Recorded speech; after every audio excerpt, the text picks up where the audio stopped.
నమస్తే, welcome to meta news. ఇక మ్యాటర్లోకి వచ్చేస్తే TDP fire brand Denduluru TDP MLA Chintamaneni Prabhakar different స్టైల్లో దూసుకెళ్తున్నారు. చింతమనేని అంటేనే దూకుడు. ఆ దూకుడే ఆయనకు కొన్నిసార్లు వివాదాలను తెచ్చిపెట్టింది. తెలుగుదేశం పార్టీ అధికారంలో ఉన్నా లేకపోయినా చింతమనేని ప్రభాకర్ స్టైల్ వేరుగా ఉంటుంది. పార్టీకి వీర విధేయుడు, సీనియర్ నాయకుడు. అలాంటి చింతమనేని ఎదుగుదలకు అనేక సార్లు వివాదాలు అడ్డంకిగా మారాయి.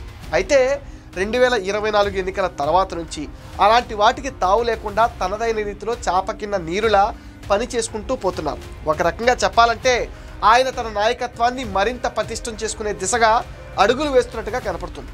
గత ఏడాది కాలంగా కాంట్రావర్సీ జోలికి వెళ్లకుండా తన పనేదో తాను చేసుకుంటూ పోతున్నారు. వివాదాలకు దూరంగా ఉంటూ నియోజకవర్గ అభివృద్ధిపైనే పూర్తిగా ఫోకస్ పెట్టారు. కొత్త పందాలో వెళుతున్న చింతమనేనిని చూసి పార్టీలోనూ దెందులూరు నియోజకవర్గంలోనూ ఆసక్తికర చర్చ కూడా జరుగుతుంది. 2009, 2014 ఎన్నికల్లో వరుసగా 2 సార్లు దెందులూరు నుంచి గెలిచిన చింతమనేని 2019 ఎన్నికల్లో ఓటమి పాలయ్యారు. అయినా పార్టీ కోసం జెండా వదలలేదు. కార్యకర్తలకు అండగా నిలబట్టడంలో ముందున్నారు. అనేక కేసులు తనపై మోపుతున్నా కూడా చింతమనేని ప్రభాకర్ అస్సలు బెదరలేదు, భయపడలేదు. జైలుకు కూడా వెళ్ళొచ్చారు. సీన్ కట్ చేస్తే 2024 ఎన్నికల్లో వైసీపీ అభ్యర్థి అబ్బాయి చౌదరి పైన భారీ మెజారిటీతో విజయం సాధించారు. అధికారంలోకి వచ్చిన తర్వాత చింతమనేని ప్రభాకర్ పూర్తిగా మారిపోయారు.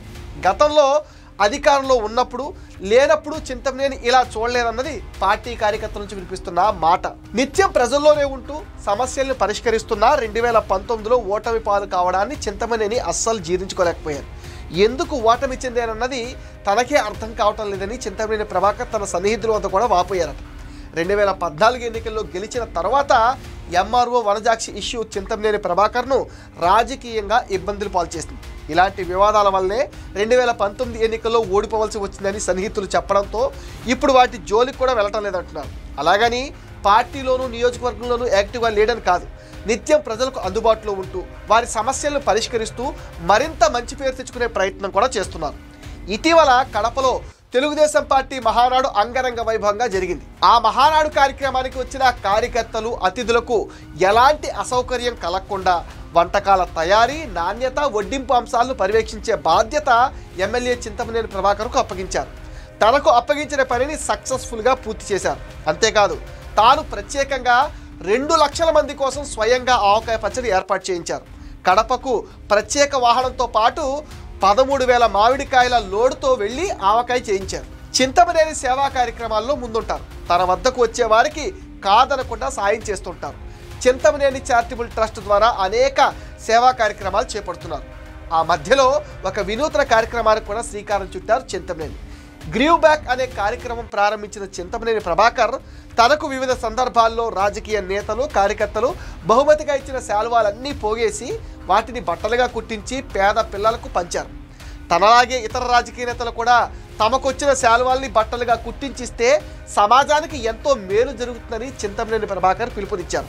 ఇక చింతమనేని తన కూతుర్ని రాజకీయాల్లోకి తీసుకొచ్చే ప్రయత్నాల్లో ఉన్నారన్న చర్చ సైతం ఇప్పుడు జోరుగా జరుగుతుంది.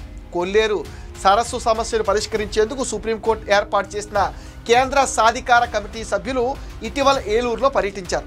అప్పుడు కలెక్టరేట్లో ఏర్పాటు చేసిన వినతి పత్రాల స్వీకరణ కార్యక్రమంలో పాల్గొన్న చింతమనేని స్థానిక ప్రజల తరపున ప్రాతినిధ్యం వహించి కమిటీ ముందు వివిధ సమస్యలు ప్రవేశపెట్టారు.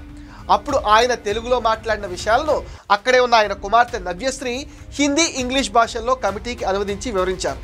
నవ్యశ్రీ ఇలా తన తండ్రి చెప్పిన విషయాలను ఇతర భాషల్లో చెప్పడంలో చూపిన చురుకుదనం, భాషా పటిమ, ప్రజాప్రతినిధిగా తండ్రికి మద్దతుగా నిలిచిన తీరు అందరి ప్రశంసలు అందుకుంది. ఇది మెటా న్యూస్ అప్డేట్. ఈ వీడియో పైన మీ విలువైన ఒపీనియన్ని కామెంట్ సెక్షన్లో పోస్ట్ చేయండి. మీరు ఇచ్చే కామెంట్స్తో మరిన్ని ఇంట్రెస్టింగ్ వీడియోస్ మీకు అందిస్తాం. అండ్ మీరేం చేయాలో మీకు తెలుసుగా. ఈ వీడియోస్ని లైక్ చేయండి, షేర్ చేయండి, మెటా న్యూస్ని సపోర్ట్ చేయండి, సబ్స్క్రైబ్ చేసేయండి.